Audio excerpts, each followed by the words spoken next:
Boa tarde a todos. Estamos nesse momento aqui ao vivo, entramos ao vivo aqui na SOEA Connect, sendo feita para todo o Brasil, para todo mundo, daqui do estado de Goiás, na cidade de Goiânia. Então, nesse momento, eu só quero desejar uma boa-vinda a todos. Conectem-se aí ao programa. Vamos ter alguns assuntos muito interessantes para debater aqui nessa nossa SOEA, feita de uma maneira diferente. Então, hoje nós estamos trabalhando a SOEA, que historicamente ela é feita presencial.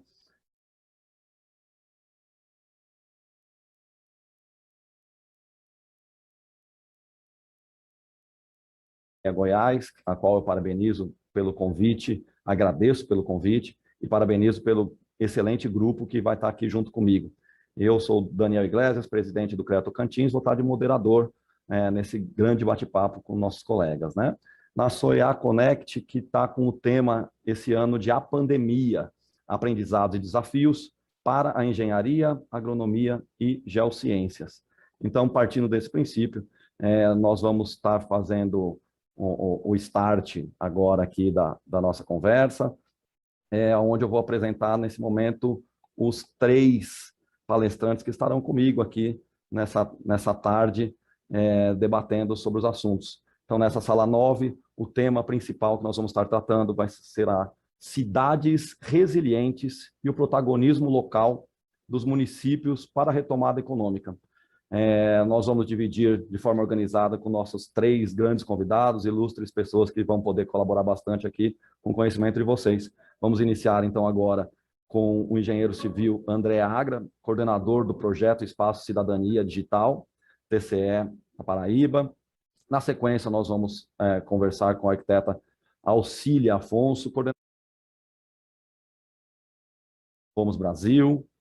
E depois, em terceiro, o engenheiro civil Ian Germoglio, pesquisador assistente da Universidade de Illinois, nos Estados Unidos. Então, sejam todos bem-vindos. Vamos fazer de uma maneira inovadora, como tudo o que a gente espera aqui, o que as pessoas esperam, na verdade, dos CREAs, do Confea, né? Então, sejam bem-vindos. E, novamente, sejam bem-vindos os convidados, os palestrantes. Então, como nós vamos iniciar com o André, vou fazer uma leitura rápida do seu mini currículo aqui para vocês, para que ele possa já dar início e start na sua apresentação, sem muitas milongas. O André Agra, ele é graduado em Engenharia Civil pela Universidade Federal da Paraíba, mestre em Geotecnia e Transportes pela Federal da Paraíba também, especialista em administração na área de qualidade e produtividade, mestre em Ciência das Religiões, cursou Ciência Jurídica na Universidade Estadual da Paraíba, tem certificação internacional na área de Smart City, concedido pelo ICDF, International Cooperation and Development Fund, de Taiwan, e certificado em Auditoria Governamental, concedido pelo National Audit Office da República da China, Taiwan. Exerceu os cargos de secretário de Obras e secretário de Planejamento, Gestão e Transparência do município de Campina Grande, professor de pós-graduação na Unifacisa, Unip e Uninasal, auditor de carreira do Tribunal de Contas do Estado da Paraíba e coordena o projeto Espaço Cidadania Digital. Foi presidente do Conselho de Cidade, presidente do Conselho de Habitação e presidente do Comitê Gestor PPPS e Conceição em Campina Grande. Possui 5 obras publicadas, entre elas Monitoramento da Cidadania e Saúde, Covid-19 Global Insights, como coautor, também A Mulher Pós-Moderna no Confessionário e Conversas com Júlia, Insurretos do Eu, além de colaborador do livro Corpo e Saúde, Ensaio Socioantropológicos. E aí, esse é o nosso primeiro palestrante, André Agra, o qual também é colunista da CBN na Paraíba, CBN Inovação. Seja bem-vindo, André. Acho que a palestra vai falar por si só, fique muito à vontade. Todos que estão participando, que estão ouvindo, que estão assistindo a gente aqui, também façam suas perguntas. Mande aqui para a gente, para que a gente possa, no momento correto, estar passando para o André e ele fazer as respostas, tá bom? Fique à vontade, André. Uma ótima apresentação para você. Obrigado aí, Daniel. Obrigado a todos. Deixa eu tentar fazer minha apresentação. Ok? Está aparecendo já aí? Tá ok? Ok? Beleza. Obrigado aí. Agradeço a todos o convite. Aí está participando da mesa com o Caqui, professora Caqui, Ian, que é meu amigo, irmão e mestre, sempre me ensinando, trazendo, oxigenando as ideias da gente, as discussões sobre cidades inteligentes e a necessidade da gente ter uma ciência poética, Daniel. Ian é um cara que foca na técnica, mas tem uma sensibilidade acima do normal para a idade e para esse tipo de comportamento. Mas, gente, fico muito honrado de estar participando, e não só honrado, empolgado de estar podendo falar para vocês. Meu tema, naturalmente, vou falar de uma coisa que eu costumo chamar gestão sensível para cidades inteligentes, vou explicar durante a apresentação, tá certo? E gostaria de começar, Daniel e professora Caqui, ratificando a importância da gestão das cidades para o século XXI. Alguns autores já dizem que esse será o século das cidades, ou a era das cidades. Isso tanto do ponto de vista de crescimento populacional, que é algo marcante, há estimativas de 9,2 bilhões a 10 bilhões de pessoas até o final do século, até meados do século, mas a gente tem também vive um processo histórico acelerado de urbanização. Ali saísse um momento disruptivo, gestado no seio da quarta revolução industrial. Agora, você já imagina tudo isso convergindo para dentro de um alerta que vem da natureza, um alerta que nos mostra, inclusive, estabelece um limite que, se ousarmos ultrapassar, as consequências serão desastrosas. Então, veja bem, a necessidade de movimentação é mais do que urgente. Agora, você imagina tudo isso dentro de uma cidade, dentro de um ambiente que está sendo monitorado, que está sendo analisado, que está sendo decidido por entidades, inclusive, não humanas. Entidades não humanas que, de forma algorítmica, terminam influenciando a tomada de decisões, e cada vez mais isso vai acontecer nas cidades. De fato, a gente vivencia o que a gente chama de um mundo hipercomplexo e hiperconectado. Então, veja bem, nesse contexto, o que é que eu chamo de gestão sensível para cidades inteligentes? O que é que a gente vê hoje? A gente vê cada vez mais um fortalecimento da engenharia, um fortalecimento da matemática, as cidades caminhando para uma gestão algorítmica, usando uma grande massa de dados através de big data, e isso tudo nos leva a uma observação interessante.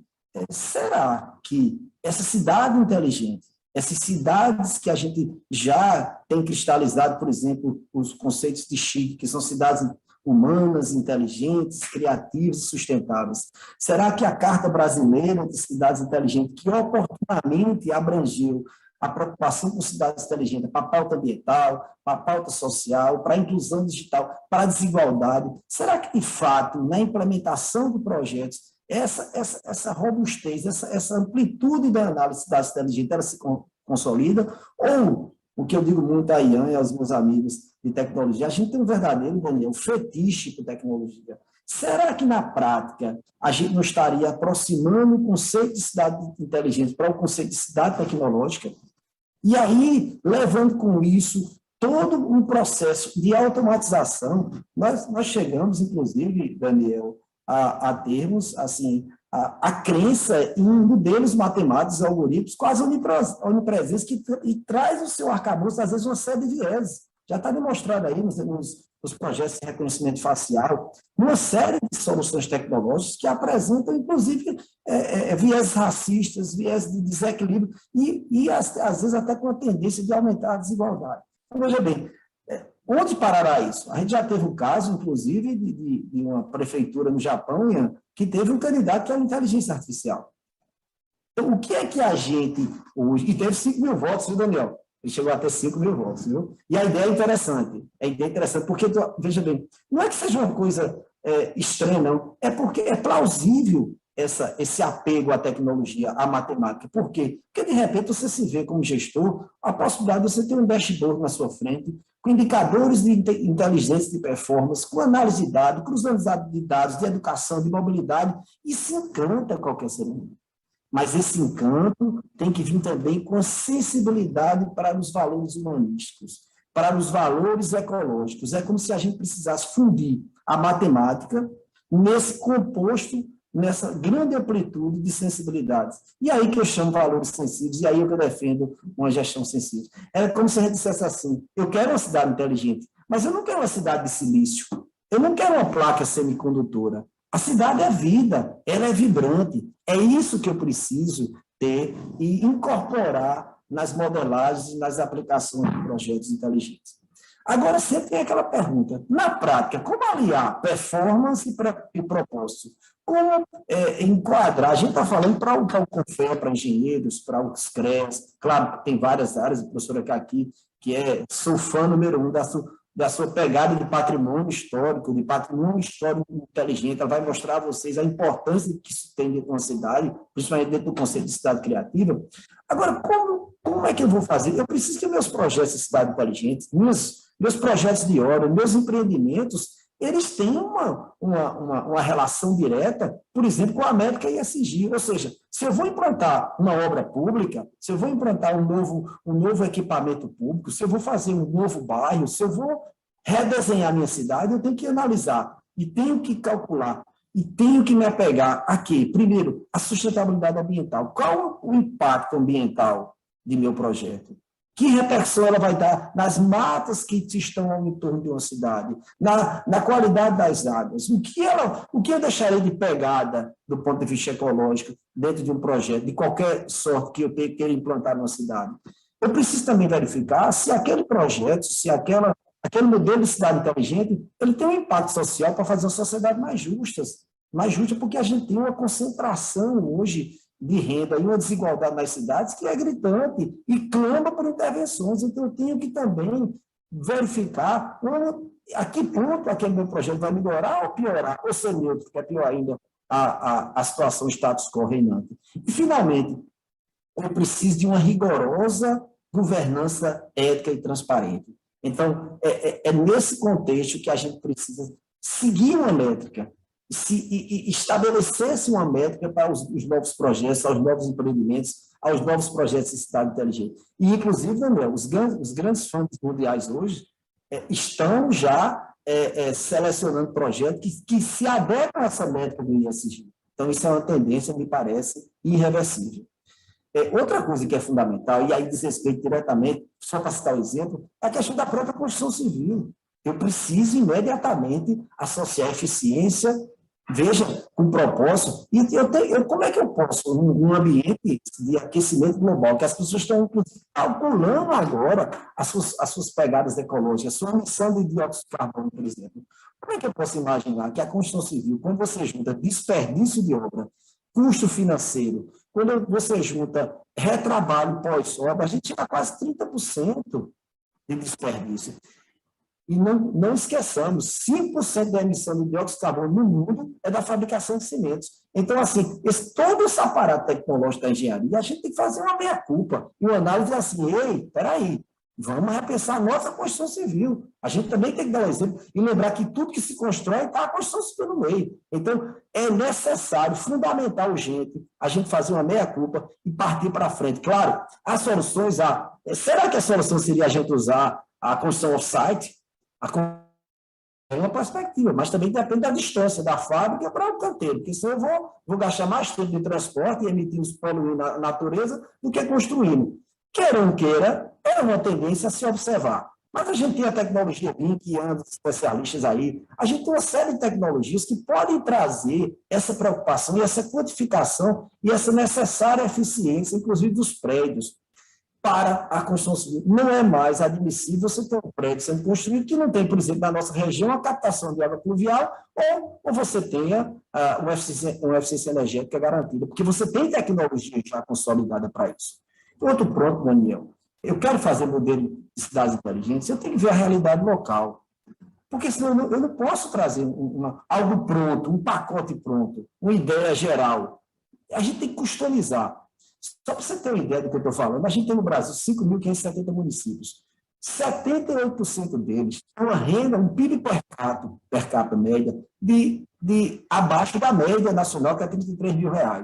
Veja bem, e pior ainda, quase 59%, 2.730 desses municípios, a principal fonte de riqueza é a gestão pública, a administração pública. Eu vejo o desafio que nós temos pela frente de inundar essas prefeituras, esses municípios com empreendedorismo, com inovação, para que a gente fazer com que a riqueza não seja oriunda do poder público. E se você for para a nossa realidade, que é aqui do semiárido, eu sou nascido, criado e formado numa cidade do semiárido nordestino. O semiárido nordestino, Daniel, tem 1.262 municípios, com quase 28 milhões de pessoas. A gente precisa, e é isso que a gente está trabalhando, e eu faço parte desse projeto comigo, como outros, a gente precisa modelar projetos de cidades inteligentes para o nosso semiárido.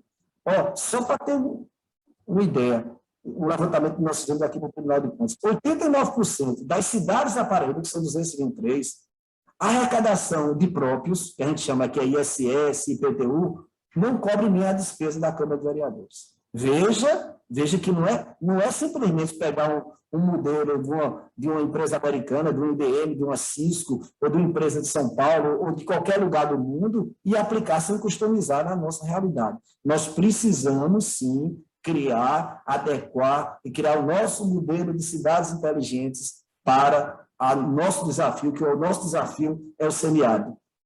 Olha que quando a gente fala de semiárido, quando a gente vê sertão, Cariri, é a resiliência que é a cara da gente aqui do interior da Paraíba, Daniel. É a própria resiliência. Quando você vê o que é sobreviver, o que é produzir dentro do sertão e do Cariri, desses 1.272 municípios do semiárido brasileiro e nordestino, você percebe o que é de fato o termo de resiliência, que é um tema que a gente está dialogando na nossa mesa. Então, veja bem, é resiliência porque a gente precisa sobreviver e precisa se preparar para o que vem. Agora, o que é preciso? A gente também criou o quê? A questão da prosperidade. Veja, Ian, o sol, que foi o nosso histórico algoz, hoje talvez seja o nosso grande amigo e aliado na produção de energia renovável. Você já imaginou? A gente está com um processo no Nordeste, Daniel, de desertificação muito forte. Então, áreas degradadas. Tu imagina se a gente pegasse essas áreas degradadas e acelerasse o processo de implantação de usinas solares? Veja bem, a gente precisa quebrar essa história de geração distribuída, porque se nosso interior desertificado pudesse produzir, pudesse vender energia, a gente não precisava de subsídio, de FNDE, não precisava de SUDENE. A gente tinha como sustentar com o sol. Eu não vou falar do vento, que sempre foi nosso amigo e continua sendo. Basta ver a costa do Rio Grande do Norte e a costa do Ceará. A possibilidade que a gente tem de resolver o problema energético, da matriz energética no Brasil, com as nossas áreas desertificadas e degradadas. Isso é um desafio que a gente precisa trabalhar e vencer. E a gente precisa fazer acordar essa necessidade de mudar esse modelo de geração distribuída, porque a gente criaria, inclusive, uma viabilidade e uma prosperidade para o nosso Cariri. Só para dar alguns dados, vocês terem uma noção do que eu estou falando, do que é o desafio semiárido. O bioma Caatinga, que é o mais presente no semiárido, ele representa 11% do território nacional. Agora, a gente tem que olhar que o Nordeste só tem 3% da água. Veja bem, só tem 3% da água. E segundo o INPE, com o aquecimento global, no verão, a gente vai aumentar a temperatura, o clima, a temperatura no verão entre 2 e 6 graus, numa evaporação de 25% a 30%. Você tem noção que não tem como eu falar de modelo de cidades inteligentes se eu não começar a produzir energia, se eu não botar energia nos telhados, inclusive das creches, das escolas, do centro de convenções, se eu não captar água pluvial, se eu não começar a reconstituir a minha mata nativa vegetal para poder reforçar a minha cidade, tanto do ponto de vista de produção alimentar, mas também do ponto de vista de resiliência e, fundamentalmente, de prosperidade. Então, veja bem, tem muita coisa a ser feita. Agora, o que é que acontece? A gente quer uma coisa que é interessante hoje, Ian e professora Caqui, a gente tem inteligência local nas universidades, nos institutos, na sociedade, para a gente vencer esse desafio, certo? Eu vou caminhando para concluir, mas eu gostaria de tocar nessa questão de pontos focais. Eu quero implantar modelos de cidades inteligentes no nosso Brasil, no nosso Nordeste, no nosso semiárido.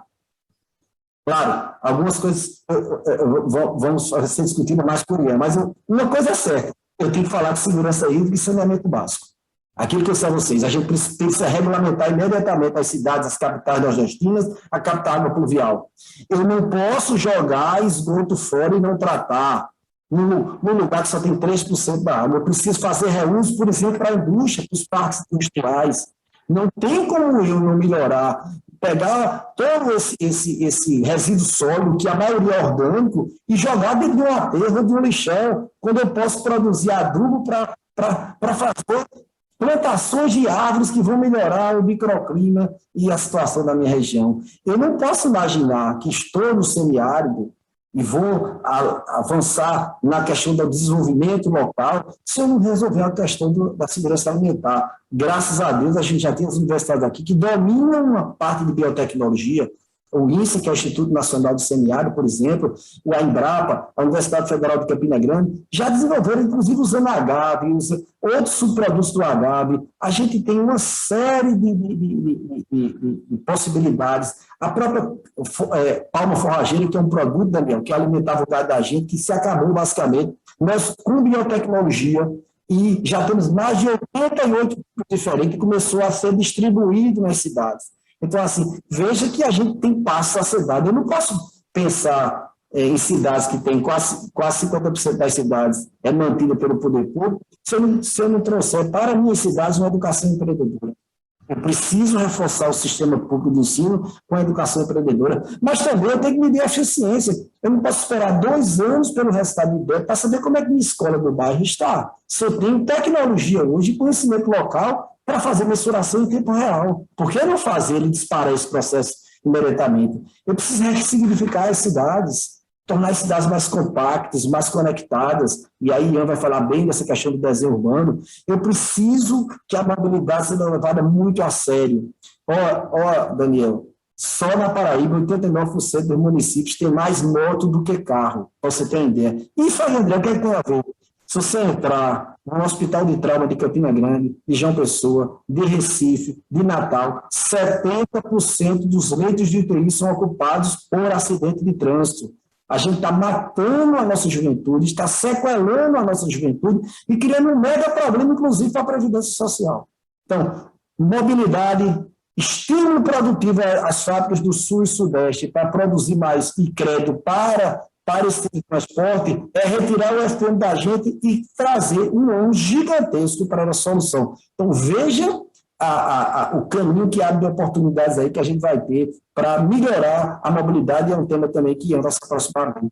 A mesma coisa a saúde pública. Eu tenho vários municípios distantes, às vezes eu tenho dificuldade de encontrar um médico, não tenho mais com aquela medicina, com o que aconteceu na pandemia, eu posso fazer núcleos especializados e o médico especialista, junto com a telemedicina, ajudar o médico que está lá nas UBS, o generalista. Então, eu vou dar a melhor medicina para qualquer recanto rural ou urbano dos municípios do interior. E para concluir, o que é que a gente precisa?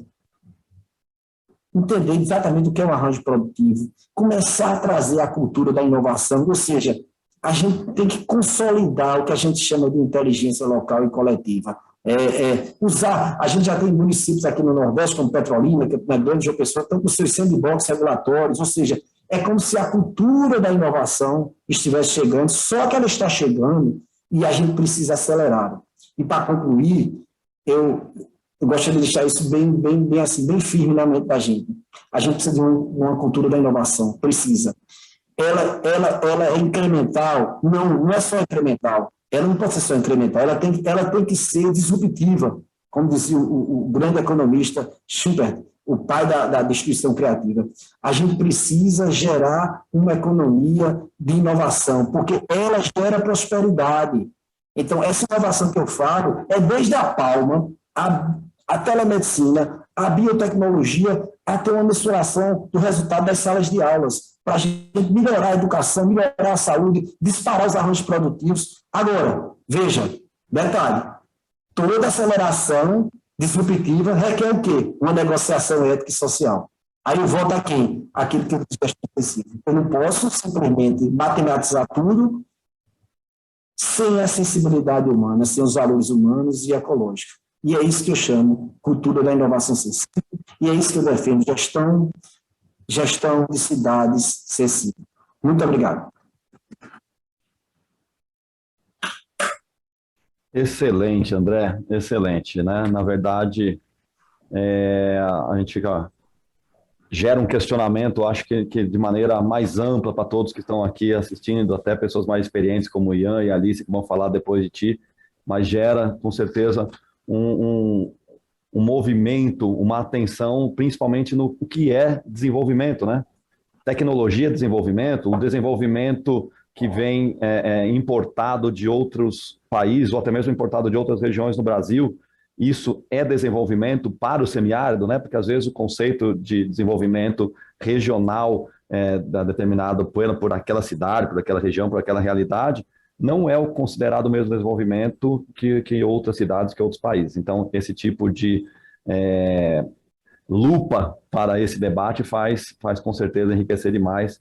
Então, por enquanto, eu agradeço. Nós vamos voltar com o debate contigo mais à frente, vamos ouvir um pouquinho os demais palestrantes, a gente retoma para poder utilizar um pouquinho mais disso que a gente falou das cidades inteligentes, de como a gente pode transformar o que era problema em prosperidade, como o sol e demais assuntos ditos por ti. Vamos aproveitar, então, primeiro eu já agradeço, mas fique com a gente que a gente vai voltar a bater um papo daqui a pouco, todos nós juntos. Vou agora aproveitar, vou passar para o nosso próximo palestrante.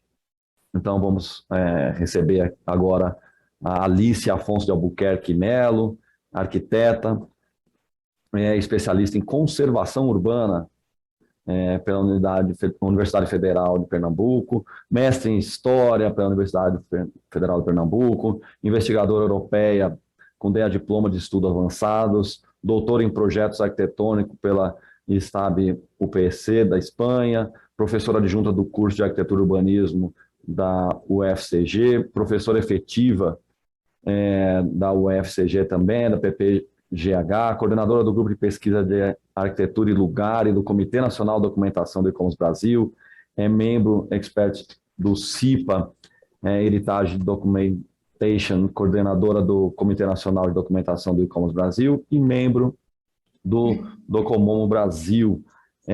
Alicia, seja muito bem-vinda, com esse enfoque de cidade criativa, talvez até com uma pegada meio levando para a interlocução com economia, meio ambiente, cultura e tudo como isso funciona dentro do contexto no qual nós estamos tratando. Fique bem à vontade, estamos aqui para ouvi-la. Ok. Antes de tudo, boa tarde a todos. Eu queria agradecer ao convite do SOEA, certo? E aqui representado pelo Daniel, que está sendo moderador dessa mesa. Também cumprimentar meus colegas André Agra, que é um querido já há muitos anos, ao Ian, que eu já tinha ouvido falar, através do André. Então, eu acho que a nossa mesa pode ser bastante rica, né, com essa interlocução. Só fazendo uma correção, Daniel, meu nome é Alcia, é um nome tradicional e todo mundo confunde com Alicia, mas é Alcia. Eu vou, então, compartilhar aqui a tela, tá certo? Tá compartilhando direitinho aí? Sim, agora você me dá um retorno? Sim? Sim. Então, pegando o gancho do que o nosso colega André colocou de uma forma bastante elucidativa e até introdutória, né, para essa nossa mesa, que tem como tema cidades resilientes e o protagonismo local dos municípios para a retomada econômica. Eu acho muito interessante a gente trabalhar com esses conceitos, inicialmente, antes de eu ir para um estudo de caso específico, que eu trouxe para vocês, tá? E, assim, é interessante a gente ver o que é uma cidade resiliente, né? A questão da resiliência, tá? Enquanto a gente sabe que a população mundial vive a maior parte nessas áreas urbanas, tá certo? E que a cidade, ela é pulsante e é um motor de crescimento dessa dinâmica social. E ela está suscetível, está sujeita, né, a riscos, a desastres constantes, sejam geográficos, climáticos, né, como furacões, terremotos, tá? Mas também, como há pouco nós todos passamos, foi a questão da pandemia. Desde o ano passado, 2020, todas as cidades mundiais, né, tiveram que enfrentar esse problema e tiveram que ser resilientes, né, fortes, determinadas, certo? Procurar soluções para sair dessa crise, que traz problemas em todas as suas esferas, na esfera social, na esfera ambiental, tá? Em todas. E, assim, é interessante que a gente saiba que esse conceito de cidade resiliente vem sendo trabalhado pela ONU, que é a Organização das Nações Unidas, e desde 2005, através da Conferência de Rio, tá? Todos os princípios vêm sendo divulgados, socializados, no sentido de conscientizar o maior número possível de políticos, administradores, gestores que estão na ponta, né, da gestão das cidades, tá certo? E aí é importante, já que a gente está falando do protagonismo local dos municípios, que é o segundo mote dessa mesa, tá? É a gente lembrar que o Estatuto da Cidade, de 2001, 20 anos atrás, já falava, né, através dos artigos 182 e 183 da Constituição Federal, política urbana, dos princípios, das diretrizes, dos instrumentos. Então, a gente sabe que hoje, falando aqui no caso específico nosso, o Brasil e suas distintas regiões, e naqueles quase 6 mil municípios que nós temos, que o André mostrou há pouco, 5.700 e pouco, o maior responsável, né, para que os projetos, para que os programas possam dar certo, é sim o município, tá certo? Então, assim, e isso é um dado que a gente tem que ter consciência do papel do poder público municipal na reestruturação e no chamamento da população para compreender que, para ser uma cidade resiliente, esse conceito tem que estar imbuído dentro do poder público municipal e dos seus gestores, porque, sim, é uma obrigação do município de acordo com nossa Constituição de 1988. Bom, e aí, como ser, né, criativo, como buscar soluções num quadro desse, num cenário desse, de pandemia. E a gente, como o Daniel falou no início, o link nosso aqui é trazer a discussão. O que fazer? Como sair da crise? Como ser resiliente? Pois bem, quando a gente começa a ler, a pesquisar, a conectar, a gente cai cidade resiliente como um suporte fortíssimo no conceito de cidade criativa. A gente tem ouvido muito falar em cidade criativa. Nós que trabalhamos com urbanismo, arquitetura, cidade, todo o tempo esse conceito, tá? O que é uma cidade criativa, tá certo? Esse conceito de cidade criativa, ele veio forte agora no século XXI, tá? Eu gosto sempre de trazer um pouco essa coisa da linha do tempo, para a gente contextualizar, tá? Então, agora no século XXI, esse debate, essa discussão veio à tona, tá certo? E por trás dele, tá? Tem a gente entender a cidade como um conjunto formado, tá? De uma linha que a gente chama criatividade artística, criatividade científica e criatividade econômica. Seria uma espécie de um tripé, tá? Para procurar, através das mentes criativas, dessa massa que a gente tem, acadêmica, intelectual, técnica, certo? Conectar esses vários saberes, tá certo? E, através da junção, do diálogo, da discussão, procurar caminhos, tá? Artísticos, científicos e econômicos, sem esquecer, tá certo?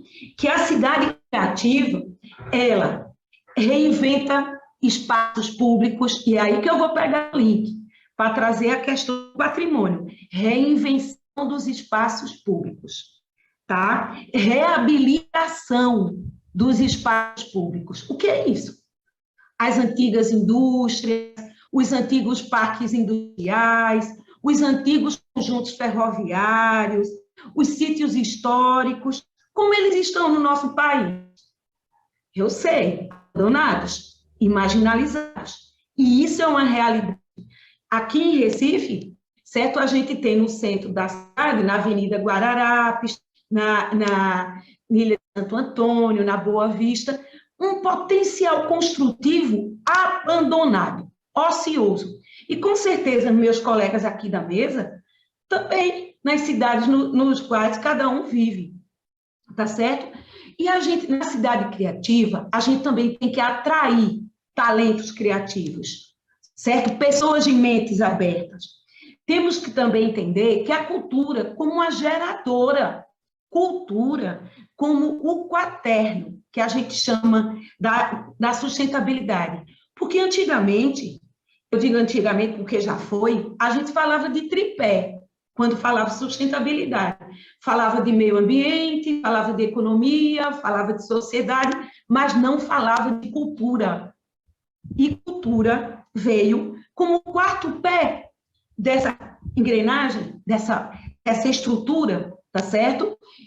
Então, a cultura, sim, ela como geradora de benefícios culturais, de impactos sociais, certo? Agregando valores, aumentando a competitividade, mais uma vez, trazendo a questão da governança, que também André já colocou na fala dele, e trabalhar com estratégias não imediatistas, mas a médio e a longo prazo.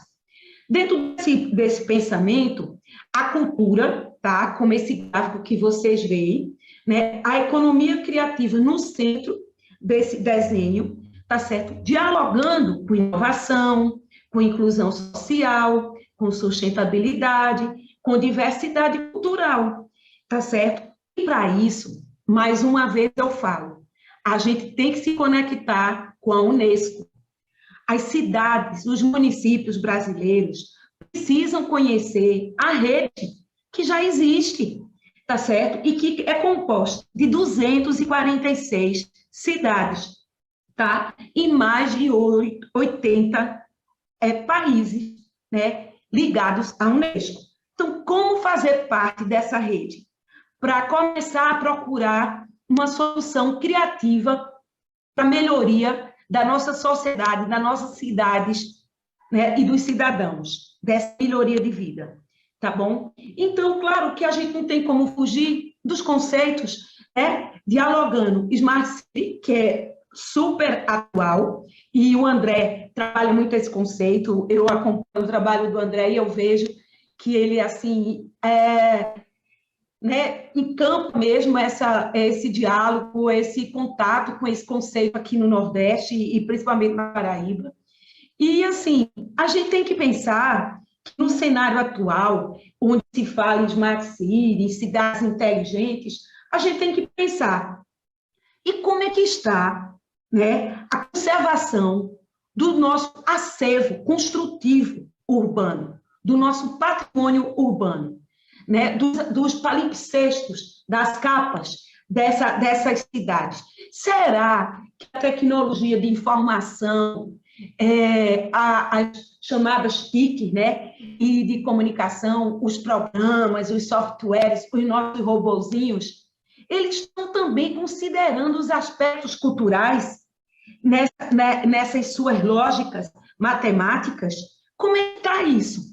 São questões para a gente pensar e discutir, tá certo? E aí, dentro desse, pegando esse caminho, essa linha, a gente pergunta de que forma é o diálogo da política das Smart City com o patrimônio cultural. No mundo, e principalmente na Europa, isso já vem sendo discutido. E na cidade de Ávila, na Espanha, tá certo? Já tem um projeto modelo europeu que a gente chama de patrimônio inteligente, ou Smart Heritage certo? Que é o quê? É trazer o termo heritage, que é herança, patrimônio, para o conceito de Smart City. Então, assim, hoje, o debate na Itália, na França, que é um país que vive do turismo cultural, não é? As pessoas vão até a França conhecer a indústria cultural parisiense, os monumentos, os museus, tá? E a gente, o que a gente tem feito com o nosso patrimônio? E como a gente tem monitorado esse patrimônio? É triste, porque o que a gente vê no noticiário, e nós que somos do ICOMOS Brasil, do Docomomo e do Tiqui, que é do patrimônio industrial e ligados todos à Unesco, sabe o que a gente vê? Abandono, descaso, incêndios, patologias constantes, construtivas, alertando os riscos, né, e os danos que a falta de reparos, a falta de manutenção tem trazido a esse patrimônio. Infelizmente, essa é a realidade brasileira. Mas, assim, para fechar esse primeiro bloco e eu ir para o estudo de caso, eu queria dizer para vocês que no Brasil, dentro dessa rede de cidades criativas, a gente já tem alguns modelos já dando certo, que a gente pode pesquisar mais para saber como é que andam. É o caso de Belém, Florianópolis, Paraty, que elas são cidades criativas ligadas à gastronomia, bons restaurantes, há uma rede gourmet. Brasília e Curitiba, a área do design. João Pessoa, na Paraíba, há o artesanato e as artes folclóricas. Salvador, a música, a baianidade. Santos, em São Paulo, ao cinema. E Campina Grande, cidade na qual eu trabalho, sou vinculada à Universidade Federal de Campina Grande, ao curso de Arquitetura e Urbanismo, o programa de pós em História das Cidades. Campina Grande pleiteou esse ano, junto à Unesco, tá, a sua entrada, né, como cidade criativa midiática, de artes mídia. Isso é uma notícia boa, porque a gente vê o município, né, a atual gestão, se preocupando, né, com o debate mundial que tem e dizendo, opa, a gente tem um potencial junino, a gente tem uma cultura arte décor, a gente tem música, a gente tem cultura, a gente tem multimídia, tem um parque tecnológico que é uma referência, é uma cidade universitária polo, encruzilhada regional do Rio Grande do Norte, da Paraíba, de Pernambuco, do Ceará, é uma cidade pulsante. E por que não pleitear isso? E nessa pegada, Campina Grande, agora em maio de 2021, encaminhou o projeto, que é uma boa notícia. Mas, quando a gente vai, aí eu venho para o estudo de caso para já ir caminhando para a minha segunda parte, a finalização. Quando a gente vem a questão patrimonial, porque é construção, é patrimônio edificado, e tem tudo a ver aqui com o evento, que é um evento do CREA, do CONFEA, que tantos anos eu participei do CREA, e de uma forma bem ativa, quando eu trabalhei no Piauí, e hoje eu estou no CAU, certo, com nossos conselhos de arquitetura e urbanismo, mas tenho muito respeito pelo CREA e carinho, certo, porque sempre apoiou a gente, sempre a gente fez muitas parcerias, tá? Então, eu penso, sabe, que a gente precisa olhar para os nossos patrimônios, para as nossas edificações, essa massa construtiva potente, já com, digamos, 60% do caminho feito e precisando ser reparado, revitalizado e reutilizado com esses novos programas que as cidades criativas pedem.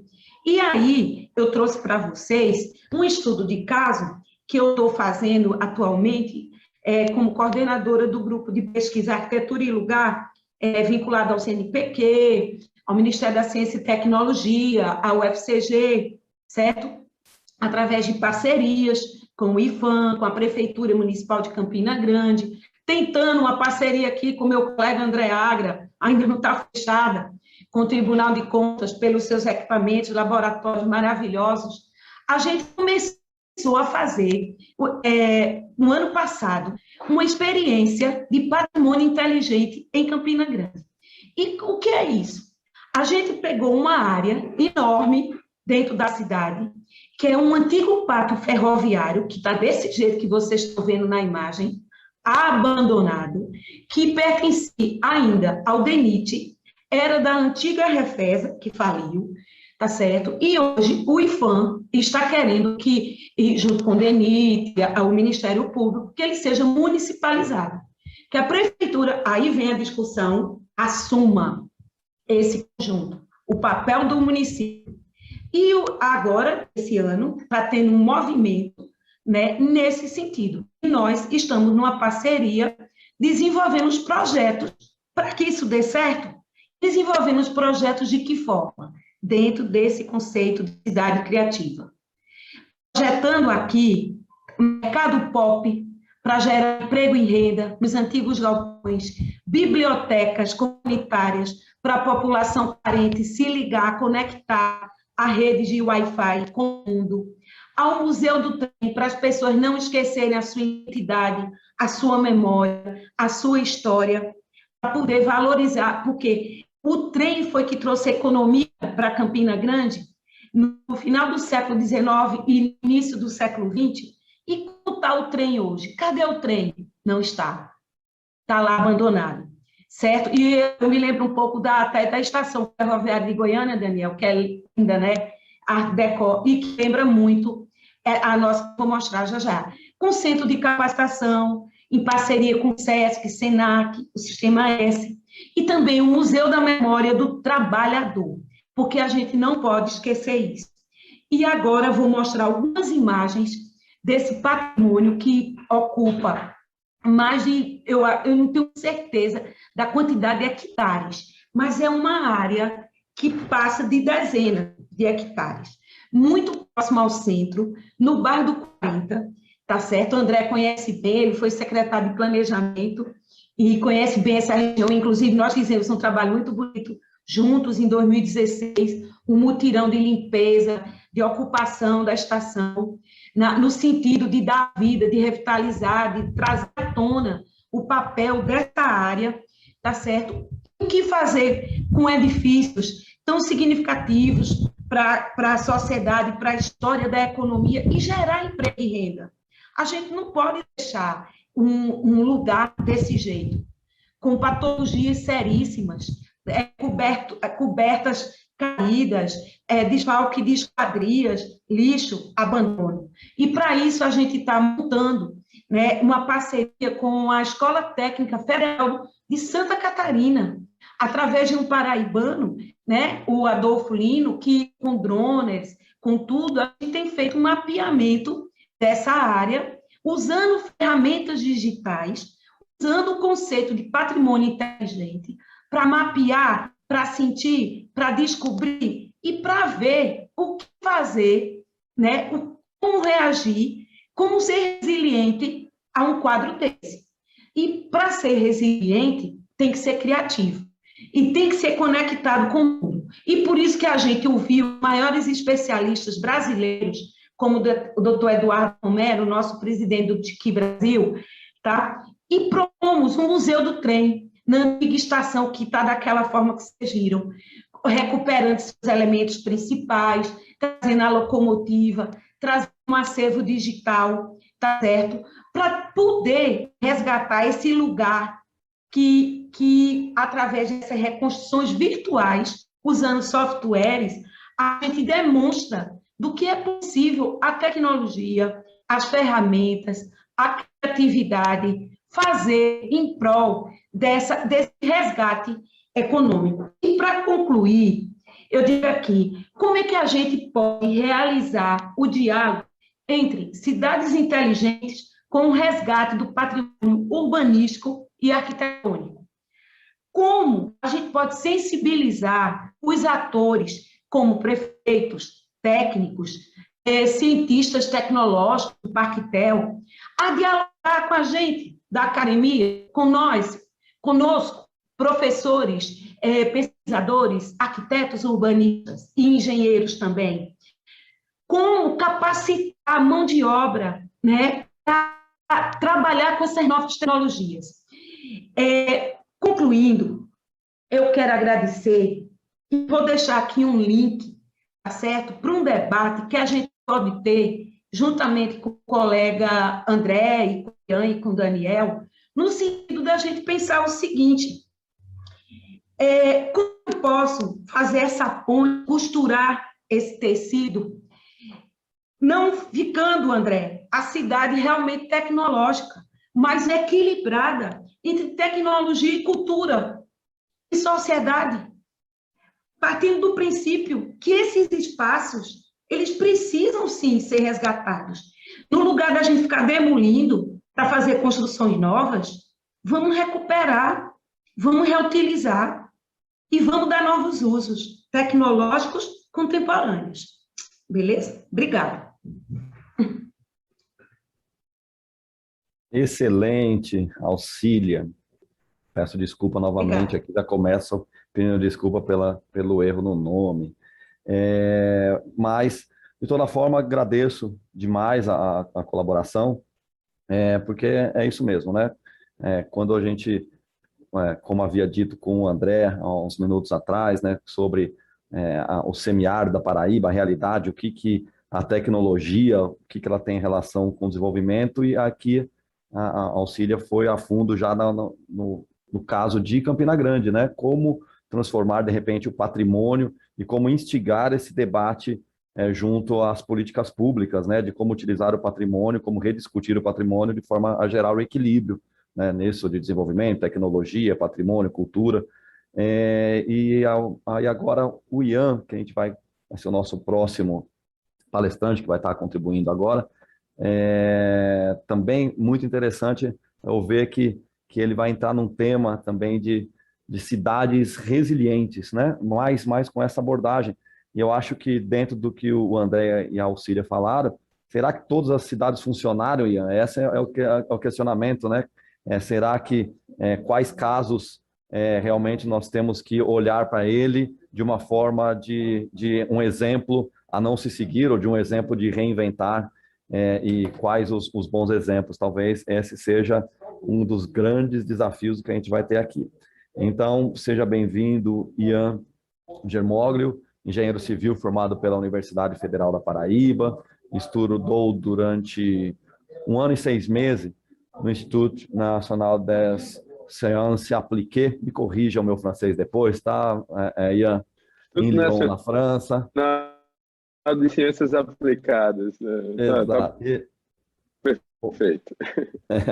Onde especializou-se em infraestrutura e grandes obras. Há 1 ano é mestrando e pesquisador da University of Illinois, no Departamento de Engenharia Civil, atuando na área de transportes.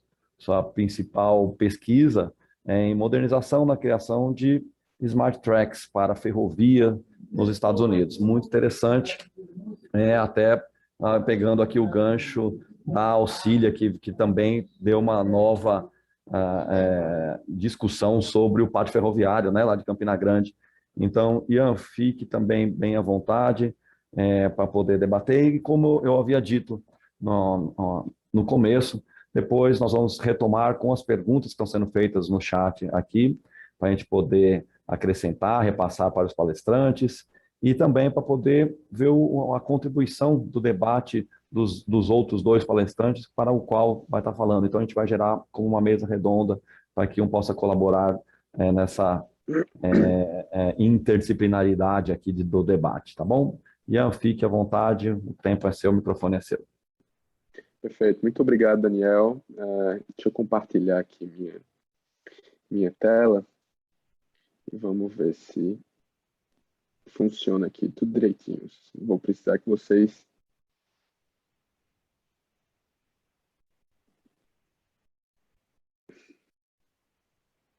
Vocês estão conseguindo ver minha tela já? Não, ainda não. Ainda não? Opa. Deixa eu ver aqui. Agora sim? Sim, agora sim. Perfeito. Bem, muito obrigado, Daniel, professor André, que tem sido um tutor para mim, tem me ensinado muita coisa sobre cidade, sobre Smart City, a gente conversa praticamente diariamente, tem essa troca muito grande. Professor Auxília, muito obrigado também. Auxília, desculpa. Muito obrigado também. Foi uma grata surpresa você ter falado sobre o Pacto Ferroviário. Hoje é uma área de pesquisa minha. Eu estou aqui na University of Illinois, nos Estados Unidos, já há mais de um ano, trabalhando. E eu queria falar um pouco mais sobre essa minha ideia, né, das cidades humanas. E, começando minha apresentação, eu gostaria de trazer primeiro uma visão, né, ou algumas visões, e o que é que eu sinto, o que é que eu consigo extrair de cada um desses pensadores, foram muito importantes nas suas diversas áreas, para a minha apresentação aqui hoje e para um pouco da minha contribuição na minha pesquisa, no meu trabalho. Primeiramente, eu gostaria de citar o Wellington Webb. Ele foi prefeito de Washington, D.C., aqui nos Estados Unidos, e na Conferência das Cidades, em 2009, ele foi bem categórico. Ele disse que o século XIX foi dos impérios, século XX das Estados-nações, já o século XXI será o das cidades. E mudando um pouquinho, saindo da política e indo para a sociologia, eu trago o Edgar Morin, que é um sociólogo. Ele falou no livro dele, Terre Patrie, Terra Pátria, entre mim e mim mesmo, a terra. Carlos Moreno, que hoje, na minha visão, é um dos principais urbanistas no mundo, tem ajudado a prefeita de Paris a remodelar Paris, a transformar Paris numa cidade de 15 minutos. Ele, no último livro dele, que é Direito à Cidade, ele fala que para nossas vidas mudarem, as nossas cidades têm que mudar. E já Jane Jacobs, que foi, para mim, a pessoa mais importante aí da década de 60, 70 em relação à cidade nos Estados Unidos, ela fala no livro dela, Morte e Vida das Grandes Cidades, cidades têm a capacidade de fornecer algo para todos, só porque e só quando elas são criadas por todos. E o que é que a gente consegue nessas diferentes áreas? Eu falei aí de um arquiteto, urbanista, de um sociólogo, um político e um escritor ativista. O que é que a gente consegue extrair dessa visão, desse pensamento? É que o ponto central, o nosso enfoque tem que ser a cidade. E não a cidade pensando no meio de transporte ou pensando basicamente na economia, não. A gente tem que colocar o humano no centro. A gente tem que colocar a pessoa. A gente tem que deixar de ser Robert Moses, que na época em Nova York queria destruir bairros inteiros, dando desculpas de desenvolver a cidade, criar vias, ferrovias, etc. e tal, e a gente tem que partir para ser mais Jane Jacobs, a gente tem que defender a cidade, as conexões que ela proporciona. E avançando, e até mesmo para afagar o nosso interior de engenheiros, eu converso aqui com alguns engenheiros, a professora Auxília é arquiteta, mas também sei que tem grande apreço pelos números. Eu queria trazer um pouco de número, né? Um pouco de estatística, de dados. Todos esses dados, inclusive, foram tirados do site oficial do Banco Mundial. Então, primeiro, mais de 50% da população mundial é citadina. Foi algo que a professora Auxília comentou na palestra dela, e eu gostaria de ir além, falar que a América Latina, onde a gente está, o Brasil, é a região mais urbanizada do mundo. A gente está falando aí do Brasil chegando a quase 90% de urbanização já. 59% das cidades do mundo com mais de 500 mil habitantes já sofreram com furacões, enchentes, terremotos, alguma combinação desses eventos. E a gente precisa cuidar disso, porque a gente está falando aí nos últimos 20 anos de 1,3 milhão de mortes em relação a isso e 4,4 bilhões, e eu vou ser bem enfático aqui, bilhões de pessoas elas necessitaram ajuda, direta ou indiretamente. Então, o que é que isso tem a ver com resiliência de cidade, né? Que a gente pode entender resiliência exatamente com a nossa capacidade de responder a esses eventos, tanto do caráter econômico, social, urbano, mas a gente tem que melhorar a nossa capacidade de responder a isso. A gente teve aí a pandemia do coronavírus, que ainda não acabou, mas a gente viu como afetou nossa economia, né? E o que é que a gente tem que pensar em cidade para aumentar a resiliência? É que todos os indicadores que a gente vê, e mais uma vez, nas diversas áreas, economia, em transporte, indicadores de moradia social, eles têm que conversar entre si para aumentar o nosso índice de resiliência geral. E eu vou falar um pouco mais disso no decorrer da palestra. O direito de viver a cidade. Isso é um dos tópicos, inclusive, do livro do professor Carlos Moreno.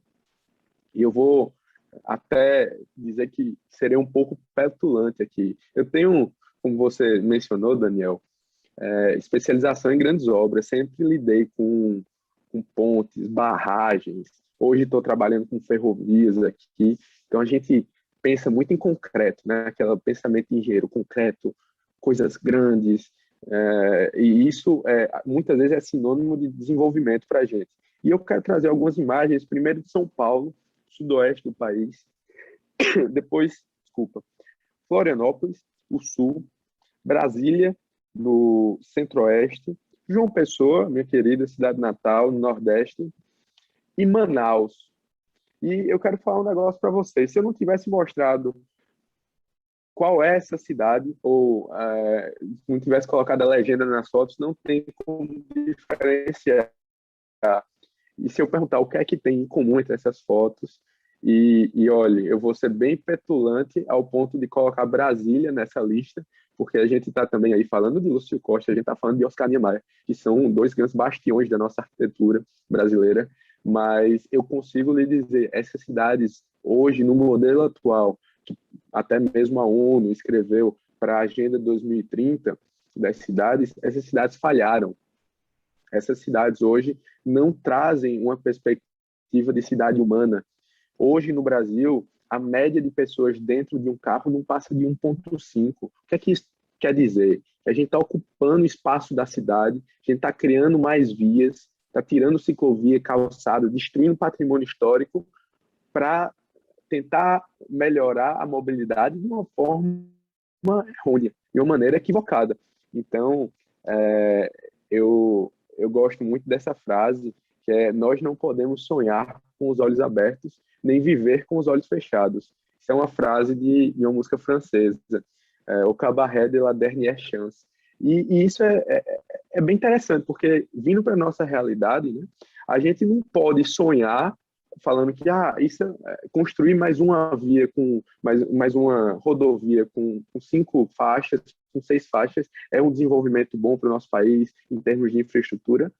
Talvez será. Então a gente não pode sonhar com os olhos fechados, a gente não pode falar que esse modelo está funcionando. E a gente também não pode viver com os olhos fechados. A gente não pode simplesmente olhar para as cidades hoje e falar: não, está tudo bem, a gente tem que resolver de outra forma, etc. e tal. Não. A gente tem que lidar com o problema como ele tem que ser visto e tem que ser meticuloso com nossas soluções. E eu queria, já no campo das soluções aqui, trazer esse pequeno vídeo para vocês de Otto Oswald. Ele é um arquiteto e urbanista do leste europeu. E eu vou, enquanto eu passo o vídeo, vou falando o que é que acontece, né? A gente vai ver essa imagem de cidade escura, cidade concreto, com carros, e tirando alguns elementos e remodelando a cidade, a gente começa a ver uma transformação, tanto na questão de cor da calçada, as ciclovias que a gente está inserindo na via, dando mais lugar ao pedestre, ao ciclista, dando mais possibilidade da mobilidade ativa, sinalização vertical, sinalização horizontal. E essa mudança a gente consegue perceber como traz e como faz a cidade ser muito mais convidativa. Então, essa é a parte da apresentação que eu gosto muito de defender, que como o urbanismo consegue mudar o nosso humor do dia a dia.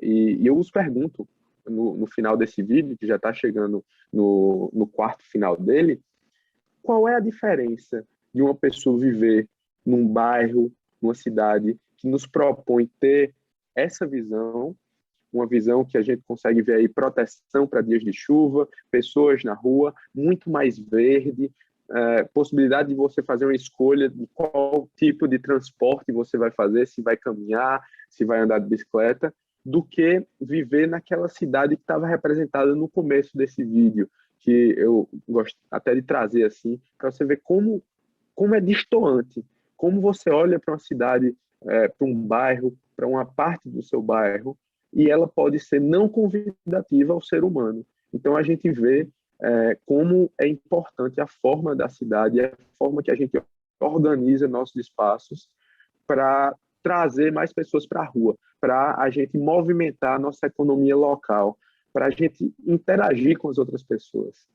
E indo um pouco mais adiante, eu também gostaria de falar de algumas principais áreas de atuação em termos de como a gente faz esse design da cidade, como a gente decide, né? Primeiro, mobilidade, que é a minha grande paixão, é o que eu gosto de falar, e gostaria de responder qual o impacto de uma melhor mobilidade urbana. É um impacto geral. O professor André falou na apresentação dele como a mobilidade urbana, por exemplo, pode afetar a saúde pública. A quantidade, um dado interessante, em Campina Grande, foi a primeira vez em muitos anos que a ala de UTI, de tratamento intensivo, estava vazia no começo, bem no começo da pandemia, por causa das restrições. Estava vazia não para o tratamento de Covid, deixar isso bem claro, mas para o tratamento de acidentes automotivos. As pessoas deixaram de usar o carro naquele momento inicial, de muito medo, etc. e tal, e os acidentes deixaram de acontecer. Então, a gente tem impacto aí na saúde pública. Londres, alguns anos atrás, foi condenada a pagar indenização à família, porque foi provado na corte de Londres que a morte da filha de uma família lá, uma morte de uma menina de 12 anos, foi diretamente influenciada por causa da poluição causada no trânsito do centro de Londres. Então, a gente vê como a mobilidade urbana atinge as mais diversas áreas da nossa vida cotidiana. Controle de epidemias. Isso é um ponto que eu trouxe especificamente para essa apresentação, e eu trouxe também essa cartilhazinha que estava sendo distribuída na França. Quando a gente pensa em cidade, e eu vou falar aqui da cidade 15 minutos, que é a ideia do professor Carlos Moreno, ele fala que tudo que é essencial à sua vida tem que estar 15 minutos a pé de onde você mora, ou 20 minutos de bicicleta. Então, quando você olha essa cartilha, o que está destacado com a linha vermelha mostra que existia, no começo da pandemia na França, uma restrição de movimentação. Se você fosse a 10 quilômetros da sua casa, você tinha que ter um documento justificando o porquê de você precisar ir a 10 quilômetros dela. Claro, isso era o controle sanitário, tem todas as questões de privacidade, de individualidade que são colocadas em pauta também quando a gente fala sobre isso, mas existe uma influência direta na forma da cidade e como você consegue disponibilizar para a população a questão ter um comércio perto, ter educação perto, a saúde da família em 2, 3 quarteirões da sua casa. A forma que você dispõe isso na cidade tem um efeito direto no controle de epidemias. E isso daí é muito interessante, principalmente para os anos que estão a vir, onde a gente tem uma urbanização maior, a gente tem uma probabilidade de outras epidemias ou pandemias acontecerem. Então, isso é muito importante para a gente pensar no futuro também. Poluição. E, mais uma vez, eu quero ser bem enfático nessa frase. Sem economia verde, não existe futuro. E eu vou lhe falar por quê. Primeiro, eu vou trazer um dado muito interessante. Em 2016, o Banco Mundial disse que a gente perdeu $1 milhão por minuto por causa da poluição. Esse dado considerava pessoas que deixaram de trabalhar por causa de doenças respiratórias, pessoas que morreram, fábricas que precisaram mudar todo o seu sistema de produção para estar dentro das regras e, por causa disso, tiveram que parar sua produção. Então, a gente não está falando só de qualidade de vida. Então, essa questão de economia versus saúde foi muito constante durante a pandemia. E quando a gente fala sobre economia verde, a gente está falando sobre tudo. A gente não pode também só falar sobre ecologia. A gente tem que falar sobre mesologia e etologia. São 3 conceitos muito importantes. A ecologia, que nós conhecemos já desde o ensino fundamental, aí a gente sempre ouve essa palavra. Mas a gente não ouve mesologia, que é a ciência da relação entre o ambiente e os seres, e a etologia, que é o estudo do comportamento animal.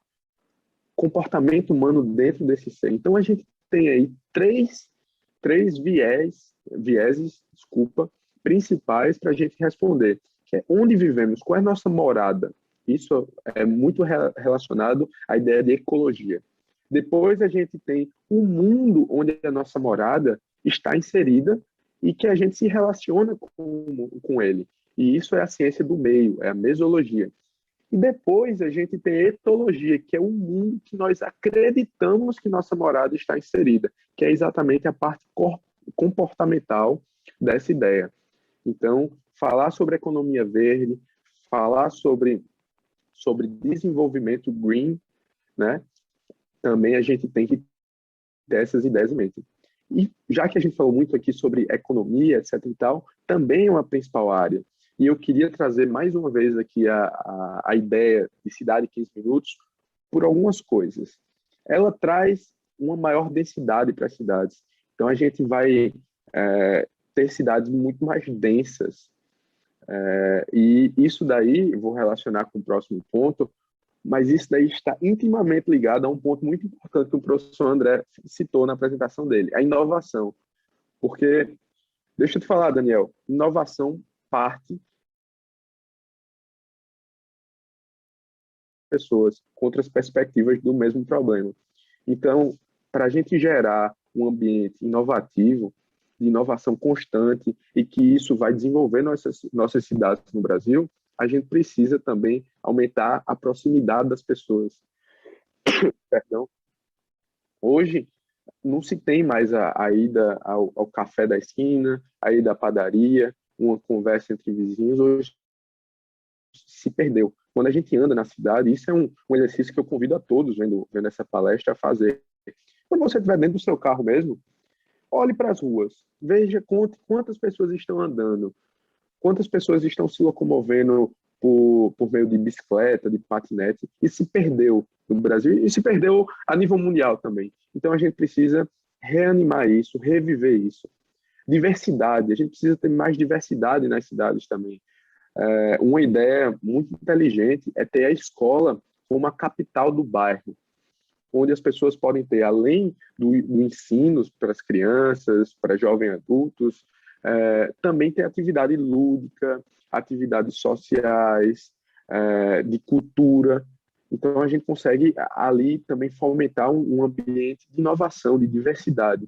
E com o advento da tecnologia, que a gente já conhece, trabalha muito bem, inteligência artificial, etc. Então, a gente digitaliza esses serviços, pega todos os dados que a cidade tem para nos dar e transforma em serviços. Então, eu acredito, e eu gosto muito de tocar nesse ponto, que hoje, pelo menos o primeiro passo para a solução das nossas cidades não virá de cima, não é uma questão federal. A gente tem que falar sobre os pequenos municípios, a gente tem que falar sobre a economia local, a gente está falando aqui do mercadinho do bairro, a gente não está falando de uma grande rede, etc. e tal. Eu acho que aí sim a gente vai começar a solucionar o problema das cidades e reviver as cidades.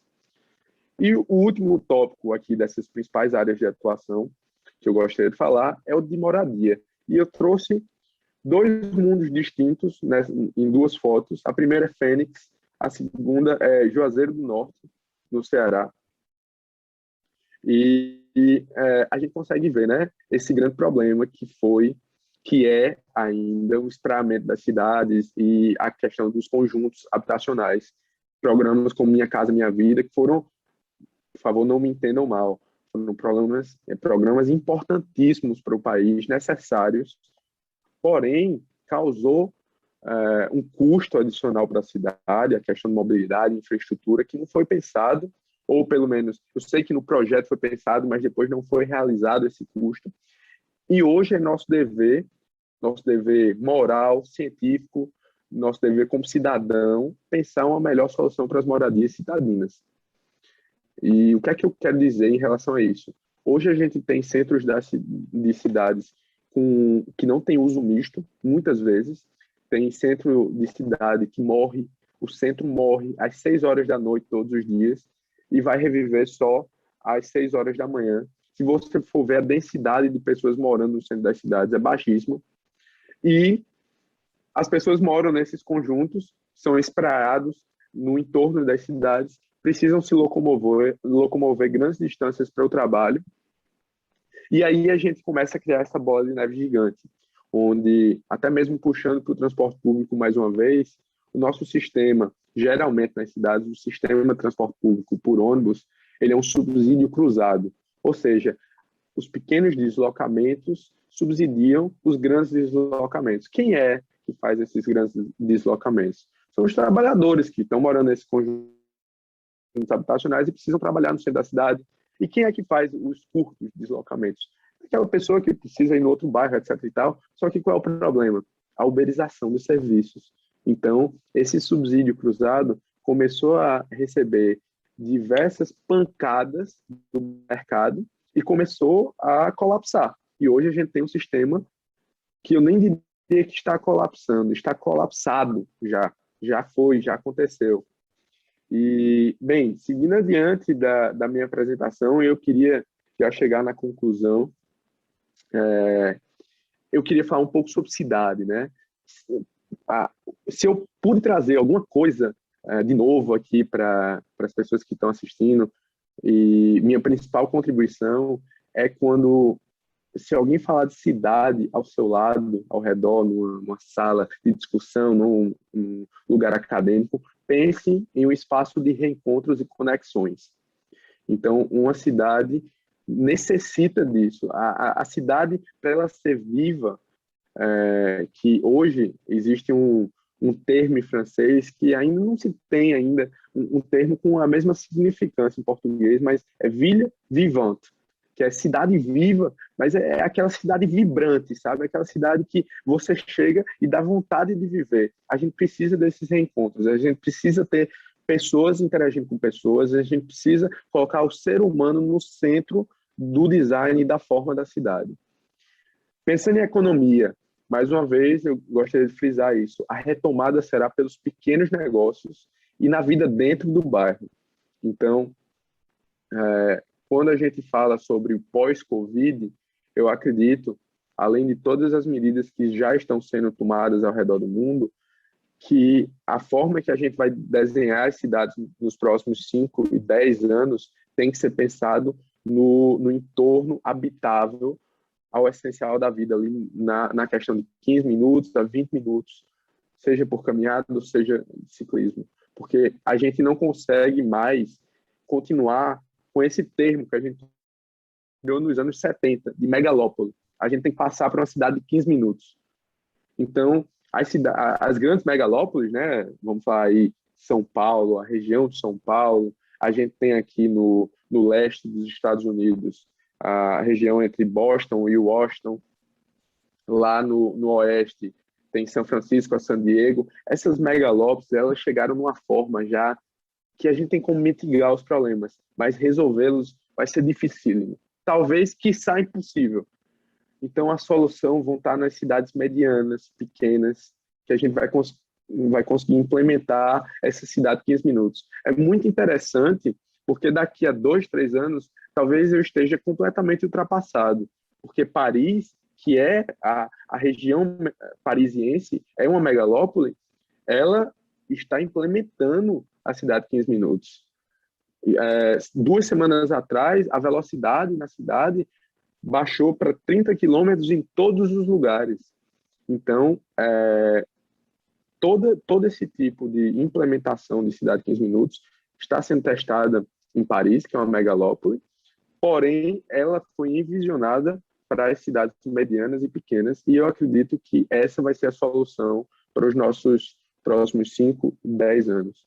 E eu gostaria de, talvez, puxar um pouquinho o pano para meu lado, né? Colocar a mobilidade urbana como a principal chave de mudança. E por quê? Porque ela interfere em todo e qualquer ponto da sua vida. Existem estudos que correlacionam seu estresse com a mobilidade urbana, a economia, o tempo.